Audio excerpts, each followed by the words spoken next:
তাণ্ডব চলছে ঢালিউডে। একদিকে শাকিব খানের পারফরমেন্স, অন্যদিকে সিনেমা হলে দর্শকদের হুড়াহুড়ি। সবকিছু মিলিয়ে যেন ঈদের পর্দায় আসলো আসল তাণ্ডব।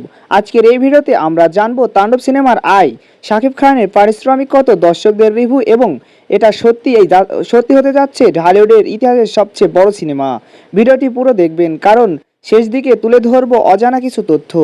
7 জুন ঈদ উপলক্ষে মুক্তি পাওয়া তাণ্ডব সিনেমাটি মুক্তির প্রথম দিন থেকে বাজিমাত করেছে। দেশের প্রায় 132টি হলে একযোগে প্রতিষ্ঠিত হয়েছে। প্রথম 5 দিনে সিনেমাটি আয় করেছে আনুমানিক 5 থেকে 6 কোটি টাকারও বেশি। এমন আয় সাম্প্রতিক সময়ে কোনো সিনেমাতেই হয় নাই। এই সিনেমার আরেকটি আলোচিত বিষয় হলো শাকিব খানের পারিশ্রমিক কত। জানা গেছে তিনি তাণ্ডব সিনেমার জন্য পেয়েছেন 1,20,00,000 টাকা। এটাই কি বাংলাদেশের কোনো অভিনেতার সবচেয়ে পারিশ্রমিক? মন্তব্য লিখে যাবেন কমেন্ট বক্সে। তাণ্ডব নিয়ে দর্শকদের রিভিউ বেশ মিশ্রিত হয়েছিল। বেশিরভাগ প্রশংসায় ভাসছিলেন শাকিব খান। বেশিরভাগ হলে চলছিল হাউসফুল শো, টিকিট পাচ্ছেন না অনেকেই। আপনি কি দেখে ফেলেছেন সিনেমাটি?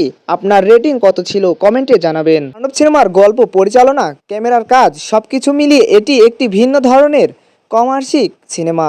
এ ধরনের সিনেমা যদি সফল হয় তাহলে ঢালিউডে নতুন ধারা তৈরি হবে। তাণ্ডব সিনেমা কি তাহলে সব রেকর্ড ভেঙে ফেলতে পারবেন? শাকিব খান কি পারছেন তার স্টারডম ধরে রাখতে? আপনার মতামত অবশ্যই কমেন্ট বক্সে জানাবেন। ভিডিওটি ভালো লাগলে চ্যানেলটি সাবস্ক্রাইব করে দিতে ভুলবেন না।